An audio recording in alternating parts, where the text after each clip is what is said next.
ಸಂಬಂಧಗಳ ಮೀರಿದ ಬಂಧವಿದು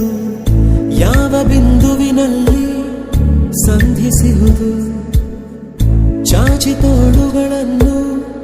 ಬಿಗಿದಪ್ಪಿಕೊಳ್ಳುವುದು ನಮ್ಮ ಪ್ರತಿ ನೋವನ್ನು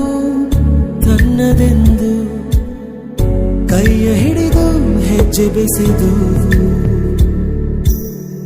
ಮುಂದೆ ಮುಂದೆ ನಡೆವ ಎಂದು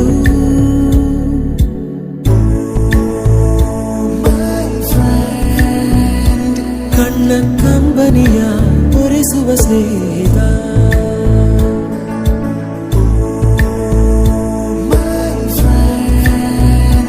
ನಮ್ಮ ಸ್ನೇಹವಿದು